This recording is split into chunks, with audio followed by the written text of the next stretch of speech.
Boa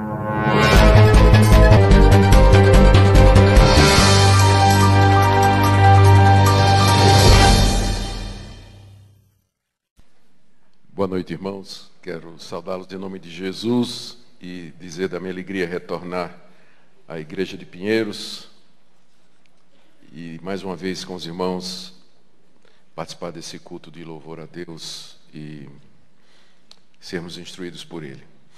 Eu estou meio gripado, vocês vão desculpar a voz um pouco fanhosa, né, como diz lá no Nordeste, e qualquer outra coisa decorrente aí da exaustão que a gripe traz.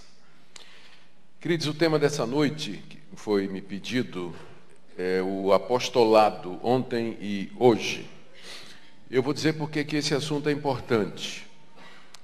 Eu fiz uma pesquisa algum tempo atrás para escrever um livro sobre esse assunto e eu, de saída, fiquei surpreendido ao descobrir que no Brasil há diversas redes apostólicas que dão cobertura a cerca de 10 mil apóstolos no Brasil. E que o movimento vem crescendo, não só aqui, mas também no exterior. Quando eu uso o termo apóstolo, eu não me refiro ao termo no seu sentido lato. A palavra apóstolo significa enviado na Bíblia. E ele bem poderia ser usado para designar, por exemplo, um missionário como Ronaldo Lidório. Ronaldo Lidório é um missionário presbiteriano que foi pregar o Evangelho em Gana, na África. Então, nós podíamos bem chamá-lo de o apóstolo dos africanos lá no local onde ele foi. Na verdade, esse título, apóstolo, no sentido de missionário, ele foi muito usado na Idade Média. Tinha fulano Bonifácio, que foi apóstolo aos germanos, por exemplo. Só que, quando usado assim, apóstolo significa isso mesmo, alguém que é enviado por uma igreja para cumprir uma missão. Pode ser ela de evangelização, ou uma missão social, ou qualquer outra coisa. A dificuldade é que as pessoas que hoje estão usando o título de apóstolo não usam nesse sentido. Mas eles usam no sentido em que o Novo Testamento emprega quando se refere àqueles 12 que foram chamados por Jesus e ao apóstolo Paulo. Ou seja, como pessoas a quem Deus conferiu o reino, conferiu autoridade, deu inspiração para escrever a Bíblia, para lançar o fundamento da igreja, receber revelação, desvendar o sentido do Antigo Testamento, ser testemunha da ressurreição de Cristo. Enfim, é nesse sentido que essas pessoas usam o termo. O termo apóstolo, na hierarquia das igrejas que utilizam essa terminologia, indica o grau mais elevado de autoridade. O apóstolo não está sujeito a ninguém. Ele não presta contas dos seus atos a ninguém, e nem do que ele ensina, mas ele é considerado como estando no topo da hierarquia eclesiástica dentro dessas comunidades que adotam o sistema. A grande pergunta é se nós estamos de fato diante do ressurgimento de um tipo de ministério que está no Novo Testamento e que Deus está trazendo de volta nos dias de hoje, ou nós estamos diante de uma usurpação, de pessoas que estão usando indevidamente um título e as consequências daquele título no dia de hoje. Eu sou favorável a essa segunda opinião e eu vou dizer por quê. Nós vamos fazer uma análise, em primeiro lugar, historicamente, do ofício de apóstolo, como ele vem sendo usado na história da igreja. Depois nós vamos ver o surgimento do movimento apostólico no Brasil e, finalmente, responder algumas questões que estão relacionadas com a interpretação da Bíblia, se nós podemos usar esse termo ou não. Vamos começar, então, com um pouquinho de história da igreja. O ofício de apóstolo, ele foi cobiçado historicamente através desse período cristão. O apostolado, ele começa em Lucas capítulo 6, quando Jesus chama 12 dos seus discípulos, depois de uma noite de oração,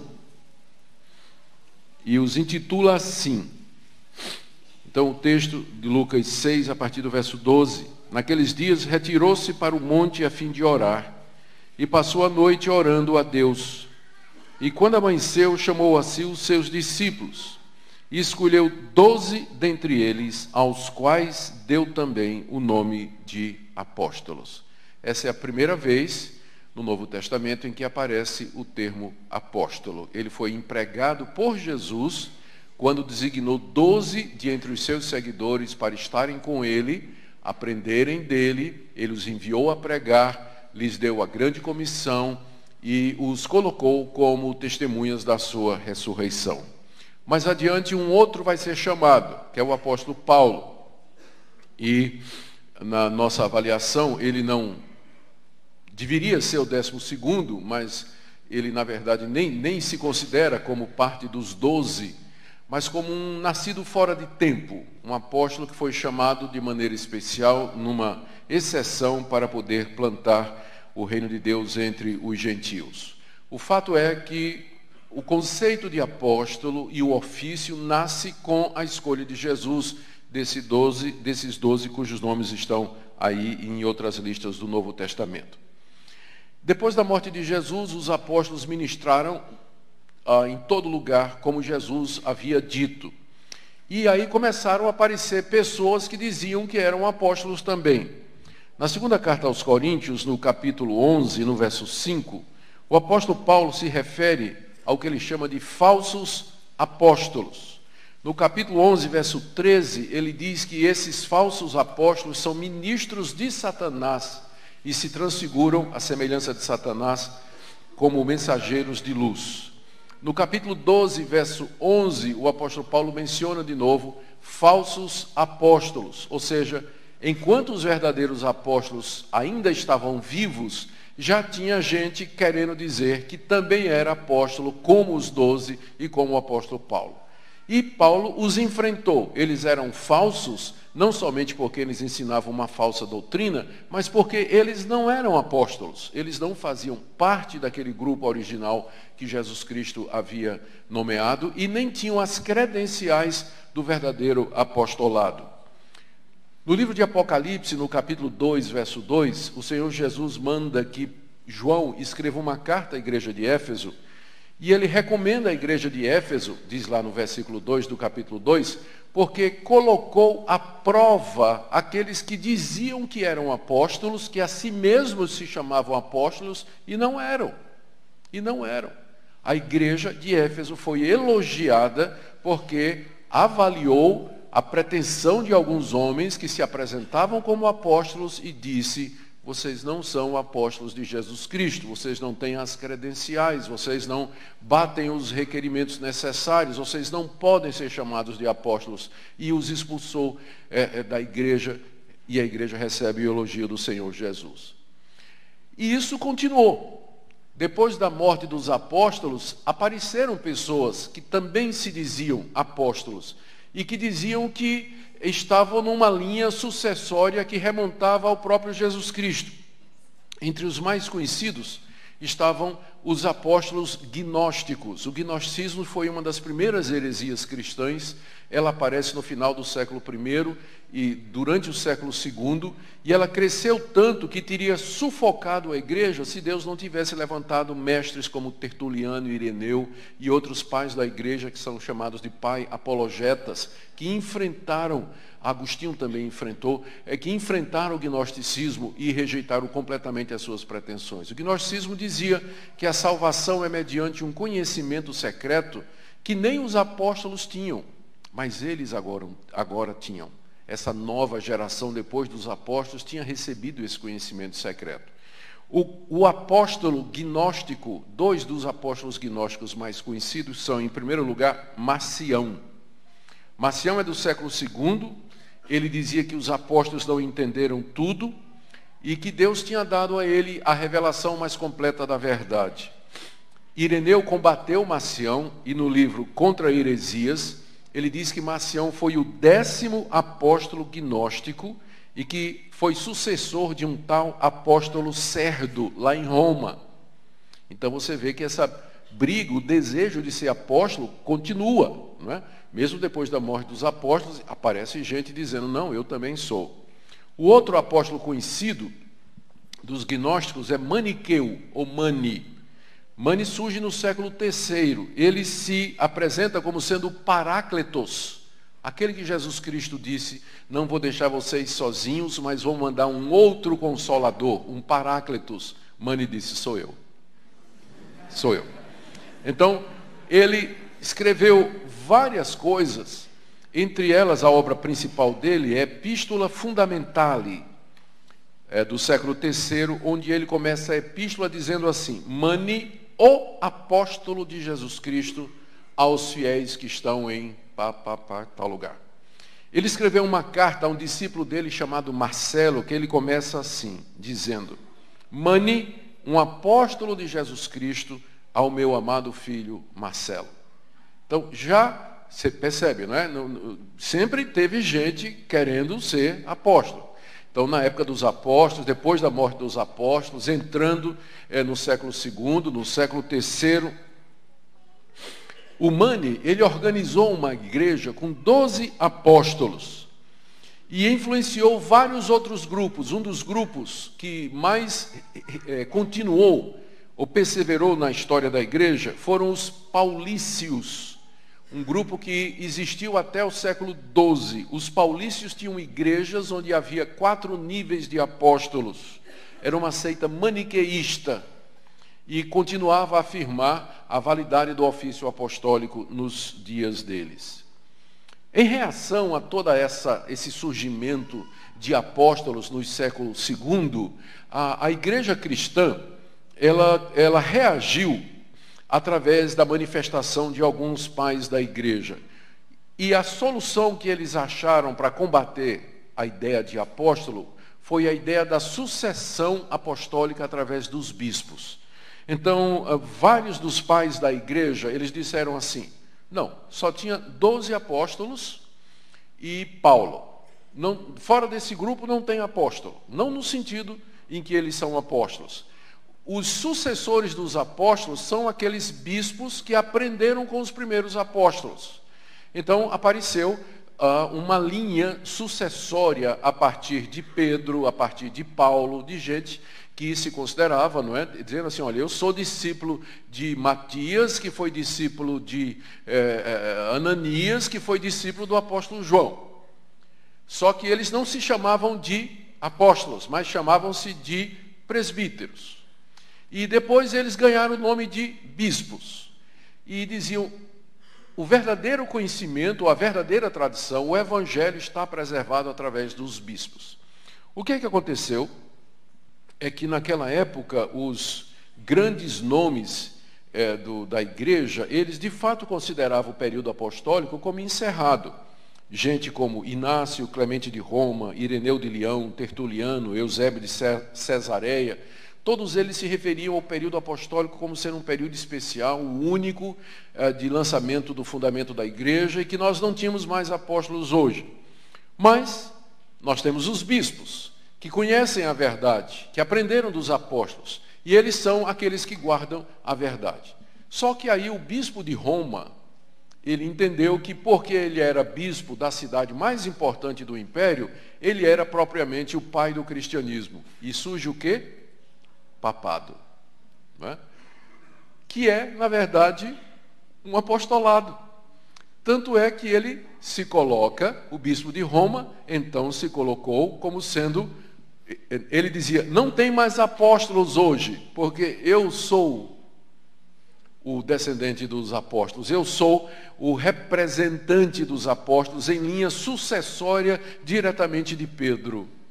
E aí a emenda saiu pior do que o soneto, né? Eles estavam querendo combater os apóstolos gnósticos e surge agora essa instituição, o bispo de Roma, dizendo que ele é de fato o verdadeiro sucessor dos apóstolos e assim por diante. E essa prerrogativa que o bispo de Roma atribuiu a si, em 1054 causou um racha muito grande na igreja, quando a igreja se dividiu entre a igreja de Constantinopla e a igreja de Roma. Foi o primeiro grande cisma da igreja. O patriarca de Constantinopla não reconheceu, do Império Bizantino, ele não reconheceu a autoridade do bispo de Roma. Então, um excomungou o outro. O Papa de Roma excomungou o Patriarca de Constantinopla e o Patriarca de Constantinopla excomungou o Bispo de Roma. Então, a pretensão que o Papa tem hoje, por exemplo, de que ele é o pai da cristandade, não é bem verdade. O pessoal de Constantinopla, também até o dia de hoje, a Igreja Ortodoxa não reconhece a autoridade do Papa, além dos protestantes também, não é? Então, ele nunca foi realmente unanimidade a questão do papado. Houve, então, esse racha. Na Reforma Protestante, estamos caminhando passos muito rápidos por conta do tempo, nós estamos dando apenas uma visão geral, né? Na Reforma Protestante, um dos pontos centrais da Reforma foi exatamente a questão do papado. Além da insatisfação que Lutero e os reformadores que vieram com ele, e de segunda geração também, sentiam com relação à doutrina que era ensinada pela igreja e que era uma doutrina falsa no que concerne à salvação, eles também estavam preocupados porque aquele sistema eclesiástico, aquela igreja que ensinava essa falsa doutrina, estava encabeçada por alguém que eles consideravam um usurpador. E, embora quando Lutero pregou as 95 teses no castelo de Wittenberg, essa ideia ainda não estava muito clara na cabeça dele, à medida que a reforma ia prosseguindo, então ele chegou a firme convicção e teve plena clareza de que o papado era o maior de todos os males que havia acontecido durante a Idade Média. E aí se colocou contra, né?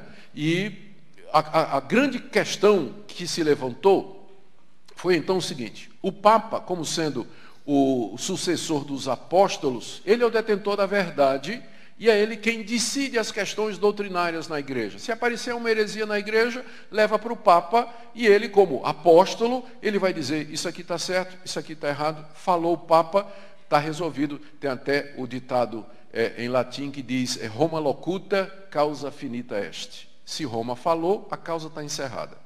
Então, havia um Papa que decidia sobre todas as questões doutrinárias. Tá, tira o Papa, tudo bem. Quem é que vai decidir agora o que é certo e errado na igreja? Aí os protestantes disseram: ué, é fácil, a Bíblia. A Bíblia é a nossa única regra de fé e prática. Aí os católicos disseram: vocês tiraram um Papa de carne e botaram um Papa de papel. Acusaram os protestantes, sim, eles acusaram na Contra-Reforma os protestantes de terem simplesmente substituído um Papa de carne por um Papa de papel. E a quem atribuiu infalibilidade, inerrância, autoridade, a Bíblia se torna central na vida da igreja. E os reformadores disseram: é isso mesmo, só a Escritura. É o Espírito Santo falando na Escritura, a autoridade máxima na igreja. Nossa consciência está presa ao que diz a Bíblia, e não ao que diz um homem que se arvora ou que usurpa o papel de apóstolo. E a Reforma Protestante, então, ela protestou contra esse conceito de apóstolo e reafirmou: apóstolos somente os 12 e Paulo, não há outros apóstolos. Eles foram levantados por Deus num período específico de transição do Antigo Testamento para o Novo. Eles eram testemunhas da ressurreição, foram chamados diretamente por Jesus Cristo. A eles foi dada a tarefa de escrever o Novo Testamento. Eles eram inspirados, infalíveis no que escreviam e, portanto, uma vez lançado o fundamento da igreja, estabelecido o Novo Testamento, feita a Escritura, não há mais apóstolos, hoje não há necessidade. E os reformadores disseram que o problema deles não era com, olha o nome da igreja, Igreja Apostólica, Igreja Católica Apostólica Romana. Os reformadores disseram: nosso problema não é, primeiro, com o católico, porque católico significa universal, e a Igreja de Cristo é universal. Nosso problema não é com apostólico, porque a igreja é apostólica, porque os apóstolos estão aqui. A igreja está edificada sobre o fundamento dos apóstolos, então ela é apostólica. Nosso problema é com romana, porque o bispo de Roma diz que ele é apóstolo. E ele não é. Ele não é. Então, essa foi a briga que, entre outras, causou a saída dos protestantes da Igreja Católica no século XVI. Mais adiante, quando eles escreveram suas confissões de fé, muitas confissões de fé foram escritas, catecismos, declarações. A Confissão de Fé da Igreja Presbiteriana do Brasil, que nós adotamos, ela é oriunda, é a mesma confissão de fé de Westminster, que foi escrita no século XVII. E lá diz assim, que o Papa é o anticristo. Os puritanos que escreveram a confissão de fé, eles eram tão revoltados com essa ideia de apóstolo, né?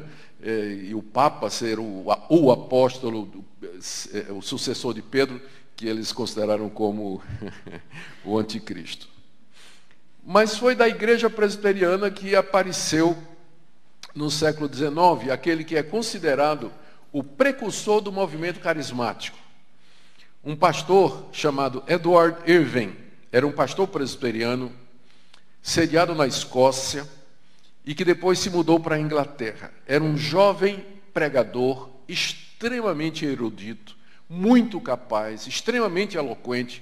Quando Irving ia pregar, e ele era assistente de um pastor muito bom chamado Thomas Chalmers. Então, quando o Irving ia pregar, a igreja lotava. Ele se mudou para a Inglaterra e construiu uma igreja para poder caber as multidões que afluíam para ouvir a pregação do Edward Irving. Era chamada a Capela Calcedônica, até hoje ela existe lá em Londres. E, de repente, o Irving começou a mudar o discurso dele. Alguns acham que era um copastor que ele tinha, um auxiliar, que fez a cabeça dele. Por isso a gente sempre tem muito cuidado com o pastor auxiliar. Então, cadê ele? Não está nem aqui. Não é, pastor? Fica o olho, ó.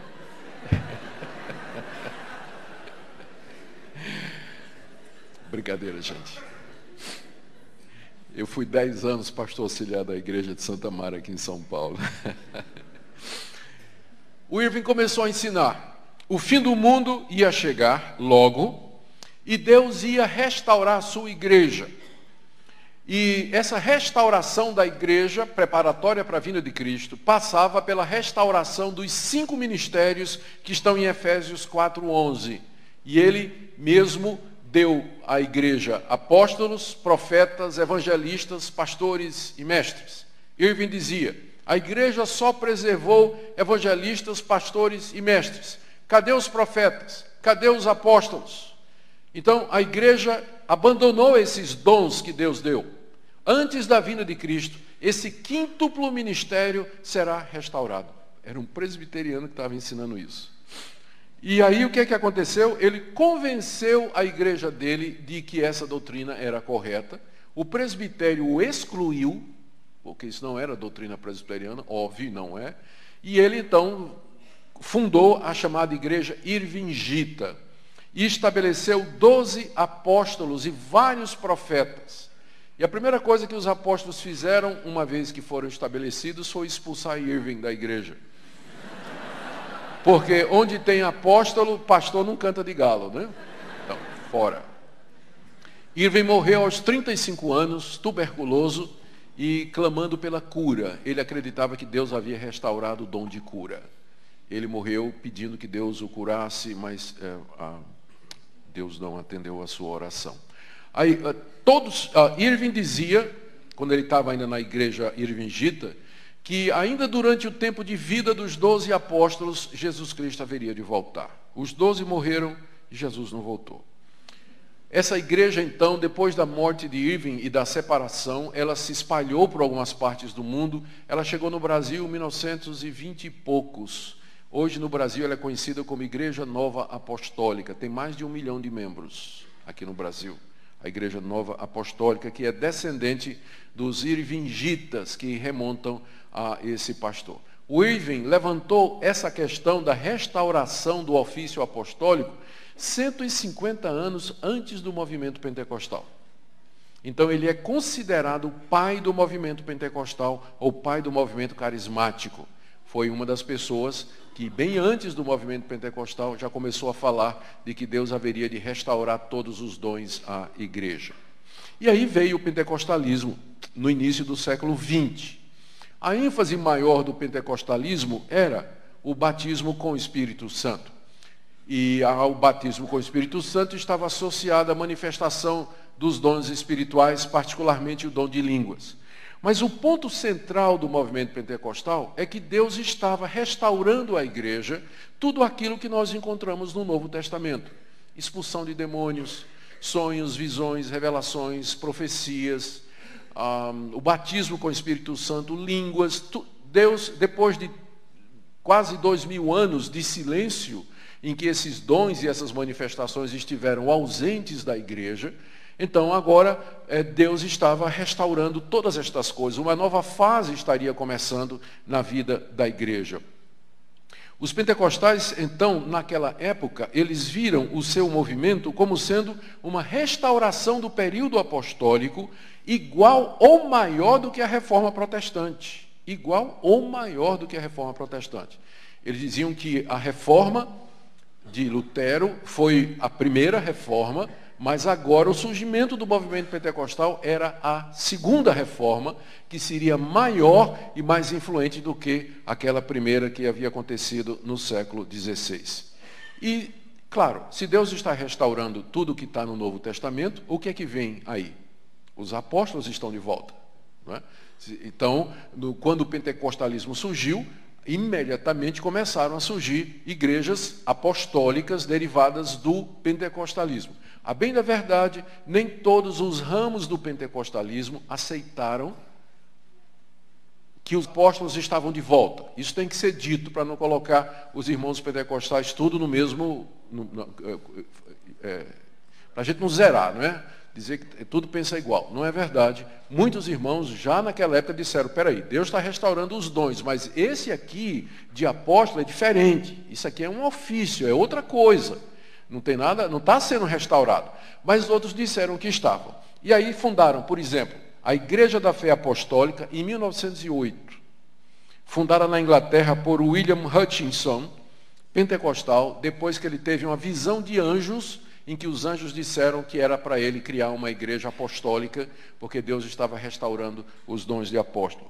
A Igreja Apostólica Zion, 1908, na África do Sul, foi estabelecida também por missionários pentecostais que vieram da Inglaterra e que tiveram essa visão apostólica.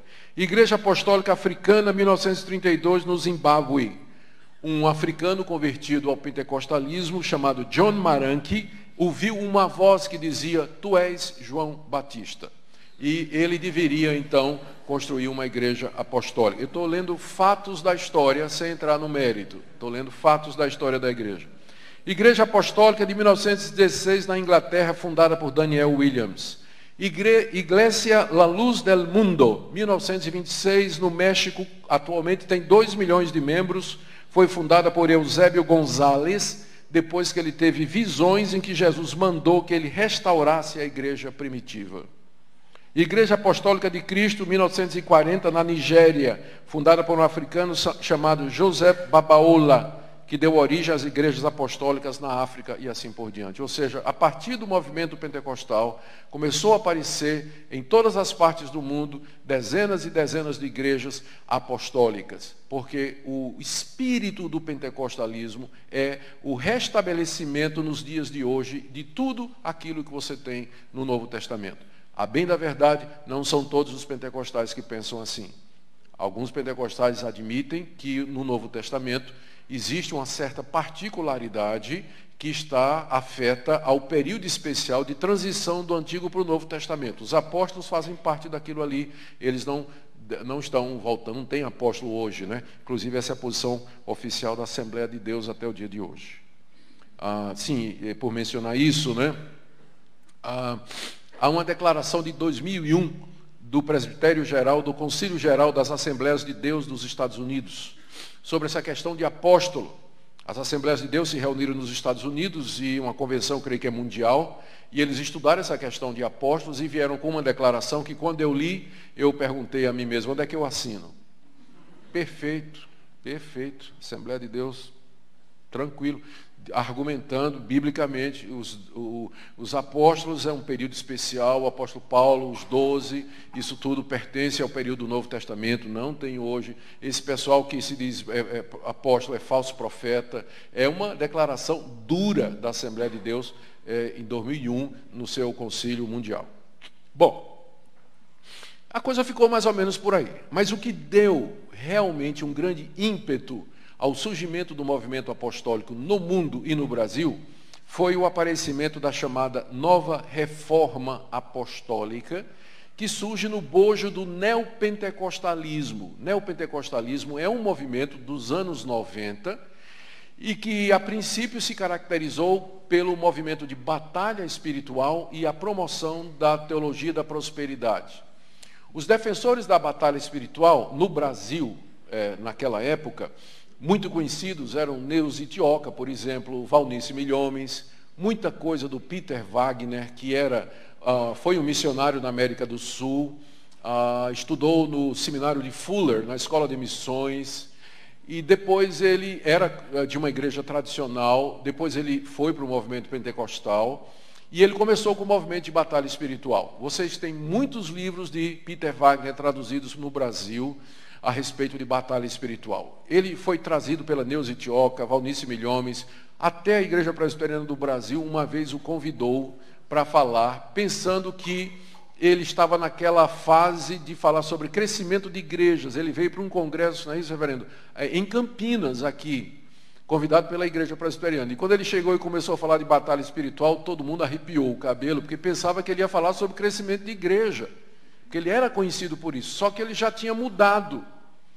O foco dele era batalha espiritual. E eu li muitos livros do Wagner, porque eu precisava ler para escrever a respeito de apóstolos. E ele tem um livro onde ele explica todas as mudanças que ele passou na vida. E ele acha que é uma glória, que ele é uma espécie de metamorfose ambulante.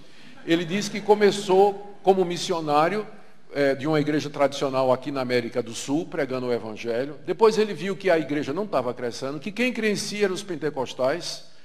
Aí ele virou pentecostal, porque achava que o pentecostalismo de fato enchia igrejas. Depois ele entendeu que o movimento de crescimento de igreja precisava adicionar sinais e prodígios. Aí se associou a John Wimber, que é o fundador da Videira nos Estados Unidos. Eles davam um curso lá no seminário de Fuller sobre sinais e prodígios de crescimento da igreja.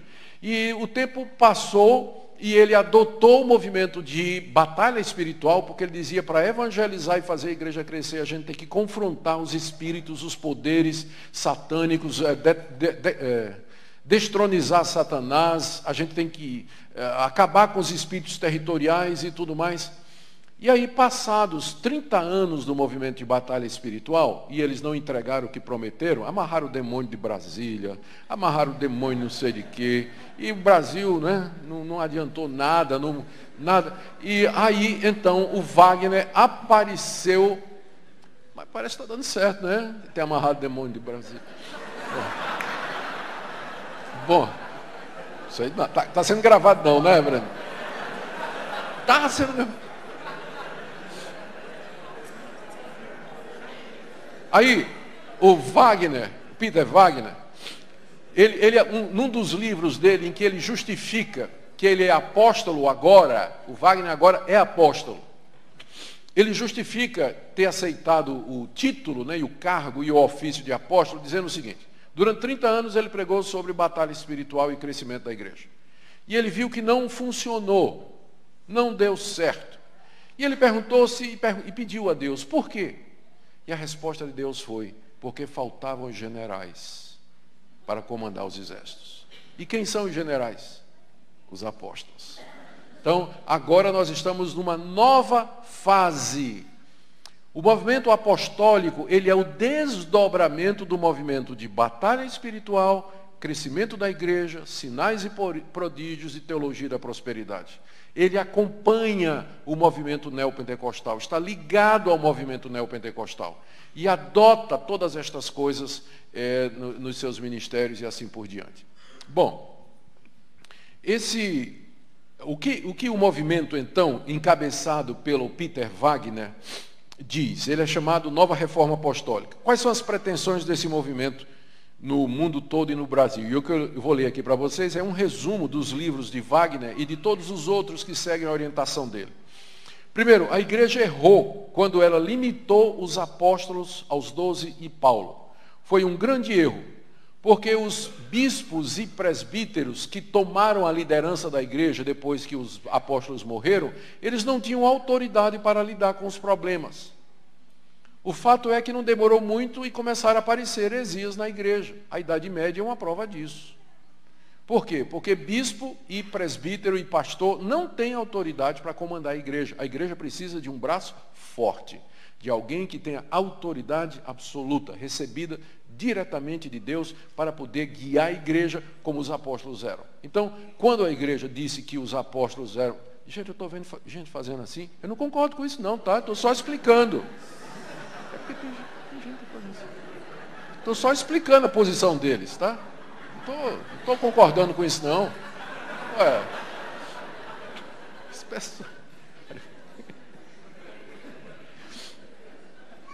Então, quando eu fico gripado, eu fico engraçadinho. Vocês desculpem. Bom, então o argumento foi esse. Primeiro, o erro da igreja. Pensar que os apóstolos eram somente para o período de início da igreja. Resultado, a igreja ficou sem liderança apostólica e ela então se desviou, se espatifou em várias direções, entraram heresias, doutrinas e práticas errôneas e contra a palavra de Deus. A reforma protestante, eles dizem, foi parcial. E ela não viu esse ponto. Os reformadores deveriam ter trazido de volta o ofício de apóstolo. Lutero, por exemplo, quem era Lutero? Lutero era um apóstolo. Quem era Calvino? Um apóstolo. Eles deviam ter entendido isso, né? E restabelecido o dom apostólico na igreja. A reforma, portanto, ela foi parcial. O movimento pentecostal foi uma outra movimentação do Espírito de Deus para renovar a igreja.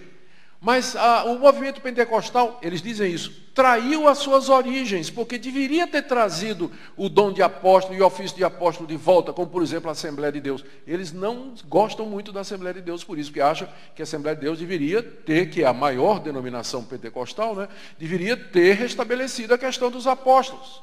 Mas Deus agora está trazendo a terceira grande reforma, em que os apóstolos estão sendo colocados nos seus lugares. Deus está levantando apóstolos no mundo todo para governar o cristianismo e preparar a igreja para a vinda do Senhor Jesus. Esse movimento, então, é uma restauração do governo apostólico teocrático.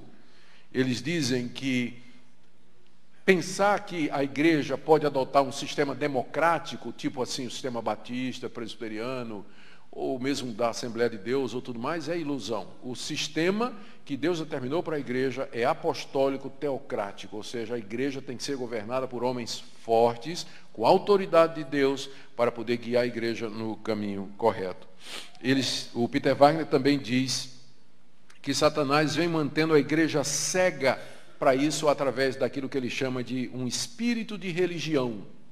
O espírito de religião cega as denominações e elas não percebem a necessidade que eles têm de levantar apóstolos. E ele termina com esse tom aqui: se a igreja de Cristo não adotar o modelo apostólico de governo, não poderá enfrentar e vencer o governo do anticristo. Porque como é que o anticristo vem? Vai ser um homem com grande poder governando o reino das trevas. Como é que nós vamos enfrentar isso aí, se nós somos fragmentados, divididos, nossos pastores e bispos não têm autoridade, presbíteros? Então nós precisamos contra-atacar com uma liderança apostólica firme. Essa é a argumentação que eles usam. É claro que isso aqui está furado como uma peneira, né? Está completamente furada essa argumentação. Nós vamos ver se a gente consegue mostrar isso mais para frente, dentro do tempinho que eu tenho aqui. Bom, aqui no Brasil, essa nova reforma apostólica, ela tem o seu início, é considerado como início, agosto de 2001, aqui em São Paulo, com a chegada do apóstolo Rony Chaves, de Costa Rica. Ele ungiu os 4 primeiros apóstolos brasileiros ligados à nova reforma apostólica. Quem são? Valnício Milhomens, Arles Marques, Mike Chia e Jexé Cardoso. Desses 4 aí, o único que ficou conhecido mesmo foi Valnício Milhomens. No ano seguinte ele voltou e ungiu a famosa Neuza Itioca, que é apóstola também. O René Terranova, lá em Manaus, diz que não. diz que, na verdade, o movimento apostólico no Brasil começou em 2006, quando ele ungiu os 7 primeiros apóstolos do Brasil em Manaus. E foi quando ele recebeu o título de Pai Apóstolo, porque ele diz que recebeu uma visão de Deus, em que Deus disse para ele que ele seria o pai de uma geração apostólica. Tanto é que o livro mais importante do René Terranova sobre isso, o título é Geração Apostólica. E ali ele fala de como Deus apareceu para ele, como foi profetizado para ele de que ele seria o pai da geração apostólica no Brasil. E que o sistema que ele deveria empregar para formar apóstolos era, adivinhe, o G12.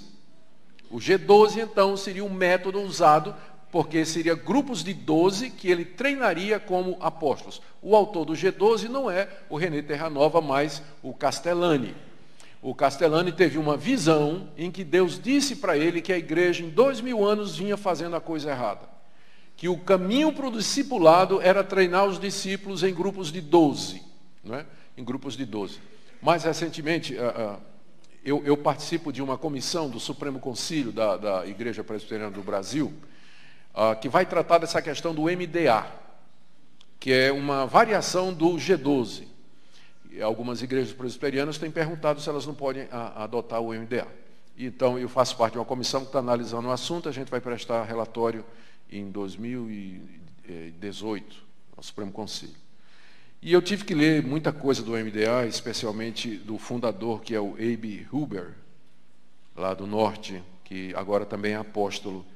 E ele diz, lendo lá os artigos e o material dele, ele diz que tenta argumentar que o discipulado, a microcélula, realmente é um a um, uma pessoa discipulando outra. Ele tenta aprovar isso biblicamente, mas numa certa altura ele sai com a prova definitiva. Ele diz que Deus revelou para ele que é um a um. Então, ok, está resolvido. Então você vai notar que isso aparece muito com esse pessoal ligado ao apostolado. Por quê? Porque os apóstolos tinham revelações de Deus. Eles recebiam comunicações diretas de Deus, interpretando o Antigo Testamento, estabelecendo doutrina, esclarecendo mistérios, estabelecendo práticas. Eles eram canais de Deus aqui. Pedro, Paulo, aqueles autores do Novo Testamento, particularmente o apóstolo Paulo. Então, uma das coisas muito ligadas ao ofício de apóstolo moderno hoje está essa questão da revelação. Você vai ver que revelar coisas e aparecer dizendo, Deus me mostrou, essa é a palavra de Deus, o Senhor me revelou. Isso, antigamente a gente está muito ligado ao ministério de profetas, mas agora os apóstolos estão puxando para si a prerrogativa de ser aqueles que revelam na igreja as verdades de Deus. Bom, o ponto é que no Brasil há milhares de apóstolos organizados em redes apostólicas. Menciono algumas. Rede Apostólica Cristã, do apóstolo Ricardo Wagner, Conselho Apostólico Brasileiro, da apóstola Valnice, apóstola Itioca, Coalizão das Igrejas Apostólicas, Confederação das Igrejas Apostólicas do Brasil, essa está ligada ao Estevão Hernandes, lá de Belo Horizonte, Coalizão Internacional de Apóstolos, essa é do René Terranova, de Manaus, e tem aqueles que são carreira solo, como Valdomiro Santiago, que não está ligado a rede apostólica nenhuma. Ele segue lá o ministério dele, ele é um caso à parte, o Valdomiro Santiago. E tem outras pessoas que funcionam como apóstolos, embora não use o título, por exemplo, Edir Macedo.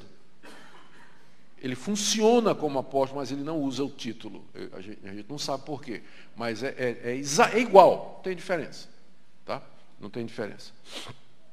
Bom, 10 minutos, vamos lá. Doutrinas e práticas no Brasil, eu já mencionei quase todas. O movimento apostólico brasileiro, ele está muito ligado a revelações e profecias. Você lendo a história dos apóstolos que tem no Brasil hoje, tem um site, se você procurar Apóstolos no Brasil, onde eles descrevem muito a história de como esses homens e mulheres se tornaram apóstolos também. Geralmente a base para o chamamento e estabelecimento do ministério é uma revelação. Por exemplo, o Mike Shea, de Curitiba, ele disse que teve uma revelação em que Deus lhe mostrou a chave de Davi e um desenho de uma chave em cima da cidade, e na ponta da chave ele tinha que construir a casa de oração, que seria o lugar onde Deus haveria de se manifestar e tal. Mas Deus teria dado essa visão para ele. Esse pessoal libera a palavra profética sobre o Brasil, diz que fala de prosperidade, diz que Deus vai dar cura, que vai dar vitória, que vai dar bênção. Eles criaram um sistema que é um pouco... eles proliferam um sistema. Eles liberam unção para as pessoas, transferem autoridade para as pessoas. As pessoas estão debaixo da cobertura de um apóstolo, recebem benefícios. É tão próspera quanto o apóstolo. Por isso, quanto mais próspero o apóstolo, mais prósperas serão as pessoas que estão debaixo da sua cobertura e assim por diante. Eles gostam muito de também, nos cultos, né, mandar assim, vire para a pessoa ao seu lado e diga, né, e profetize para o seu irmão, profetize bênção e prosperidade. A melhor que eu vi, fui pregar numa igreja no interior de... Onde foi? Foi em Palmas. Numa igreja, aí lá quando acabei de pregar, a pastora virou para a igreja e disse assim, vire para o seu irmão e diga, você é lindo. Olhei para a pessoa ao meu lado e disse, não.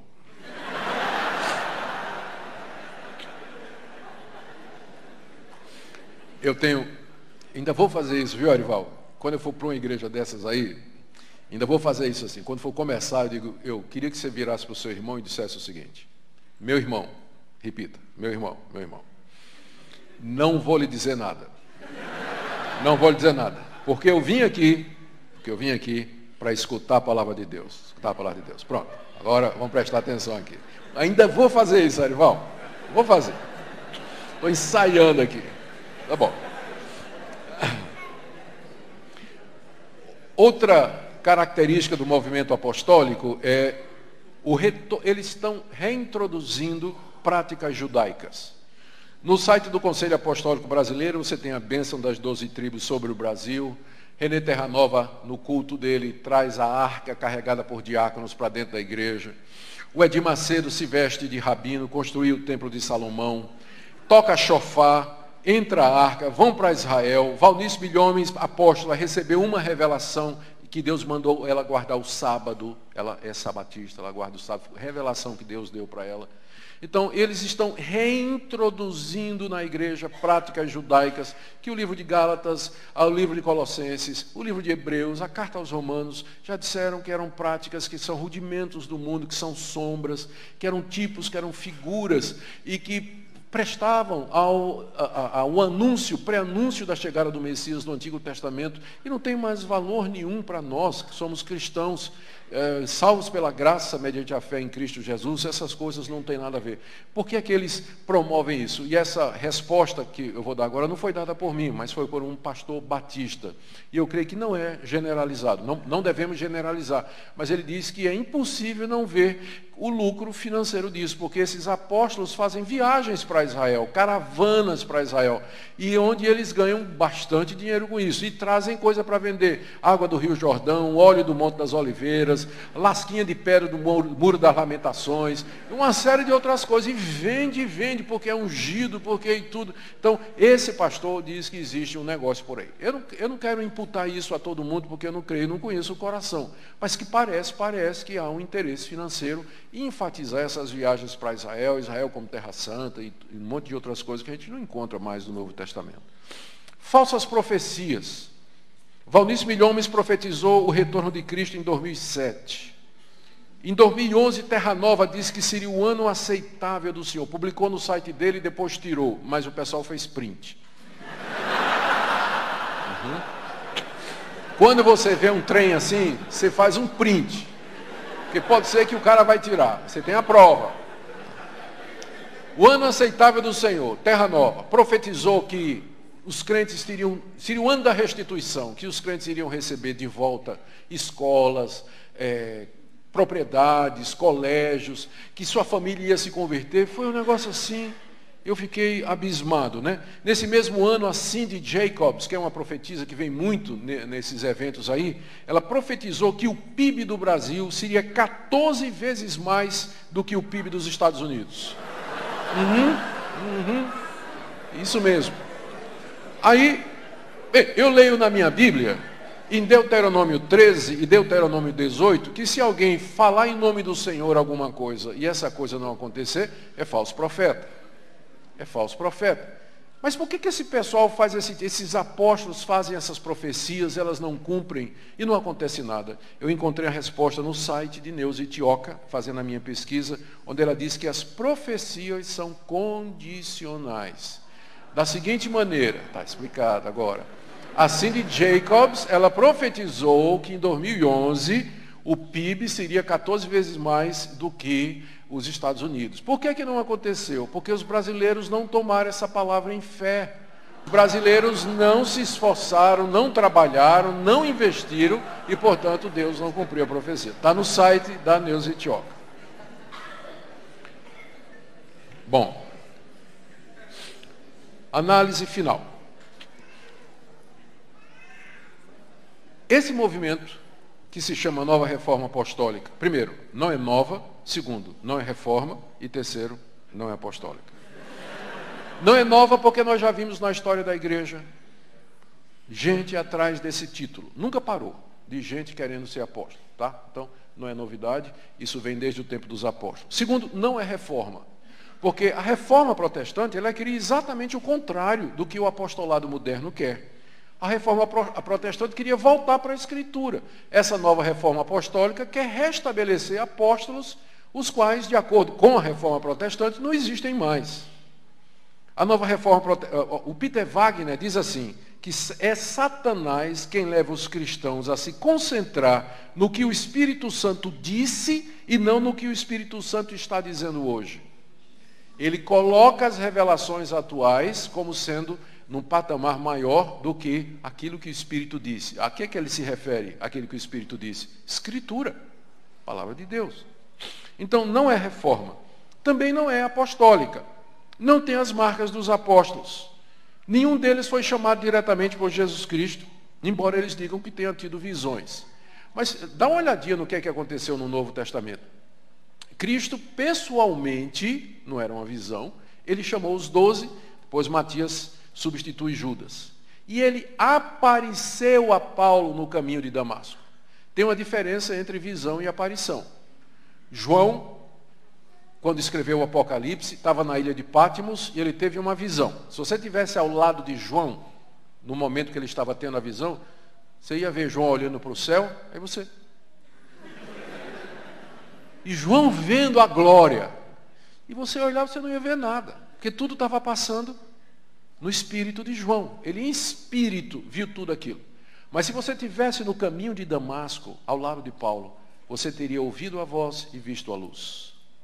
Porque ali foi uma aparição do Cristo ressurreto. E Paulo depois diz em 1 Coríntios 15, eu fui o último a quem ele apareceu. Ora, se ter visto Cristo ressurreto é a condição para o apostolado, quantos apóstolos tem hoje? Nenhum. Então, eles não têm a marca do apostolado, que é ser testemunha da ressurreição de Cristo. Ele viu o Cristo ressurreto. Não tem. Não fazem os sinais e prodígios que os apóstolos fizeram. Não escrevem escritura, embora Peter Wagner diz que os livros dos apóstolos modernos bem que poderiam ser colocados ao lado da escritura. Ele fala isso. Os apóstolos lançaram o fundamento da igreja, Efésios capítulo 2, verso 20, a igreja está fundada, a igreja está sobre o fundamento dos profetas do Antigo Testamento e os apóstolos do Novo. O número 12 é um número fixo, e vocês sabem por que 12 é fixo, porque os 12 apóstolos correspondem aos 12 patriarcas da nação de Israel. Tá? Israel é a igreja no Antigo Testamento, ela tinha 12 patriarcas. A igreja do Novo tem 12 apóstolos. Eles aparecem juntos na visão de João do Apocalipse, da Nova Jerusalém. Tem 12 portas, onde está o nome dos 12 patriarcas, e 12 fundamentos, onde está o nome dos 12 apóstolos do correio. Paulo é um nascido fora de tempo. Ele diz isso lá em 1 Coríntios capítulo 15. ele se refere aos apóstolos dizendo Cristo apareceu aos 12. Então o próprio Paulo sabia que ele não fazia parte dos 12. Cristo apareceu aos 12 e depois, por último, como um nascido fora do tempo, me apareceu.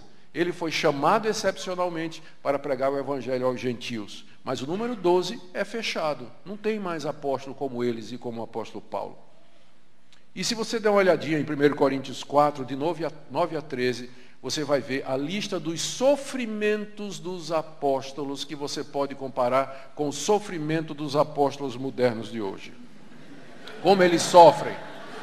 Como eles sofrem. Quem deu continuidade ao trabalho apostólico, gente, não foram apóstolos, mas aqueles que eles constituíram na igreja. De fato, foram os presbíteros e pastores que os próprios apóstolos elegeram e colocaram nas igrejas. 1 Timóteo capítulo 3, Tito capítulo 1, Atos 17, Atos capítulo 6, a criação do diaconato. Os próprios apóstolos criaram em seus sucessores, que eram presbíteros e diáconos, para continuar o trabalho de Deus. E eu creio que eu posso concluir aqui dizendo, eu não teria tempo para responder alguns versículos aqui que eu gostaria, mas fica para outra ocasião. Eu creio que já podemos concluir com segurança de que esse movimento é um movimento de usurpação, é um movimento antigo dentro da igreja evangélica. Ele produz uma liderança que não é sadia, ele escraviza as consciências, ele representa um perigo muito grande, porque nunca o governo da igreja foi deixado na mão de uma pessoa. Quando os apóstolos passavam por um lugar, eles elegiam presbíteros, a liderança é colegiada. Sempre são homens com as características e as qualificações que devem governar a igreja, liderar a igreja, servir a igreja, amar a igreja, se dar pela igreja. Nunca o poder deve ficar na mão de uma pessoa só, nunca. E nunca deve ter alguém na igreja que não preste contas a alguém, do que ele diz, do que faz e do que gasta. Sempre vai ter que ter. Porque a igreja é o povo de Deus, nós somos sujeitos a erros, e o nosso cabeça, o único cabeça da igreja é Jesus Cristo. Ele é o único cabeça da igreja. E é a ele que a nossa consciência está submissa. A importância, então, de uma liderança sadia. Você me pergunta, esse pessoal é crente? Eu não sei. Isso aí é entre eles e Deus. Nós devemos evitar esse tipo de pergunta. Tá? Porque isso aí é entre eles e Deus. E toda vez que a gente vai encarar um movimento desse, a gente tem que ir em cima das ideias. O que é que eles escreveram, o que é que eles publicaram, o que é que eles disseram. Essas questões de foro íntimo pertencem a Deus somente. Eu oro que Deus tenha misericórdia. Eu creio que há vários deles que estão nesse movimento, mas que estão iludidos, né? É modismo. Eu oro para que Deus abra os olhos desses e que nós tenhamos muitos ex-apóstolos em breve no Brasil, e que Deus nos dê e levante uma liderança sadia para guiar a igreja nesses tempos difíceis que nós estamos vivendo agora. Amém?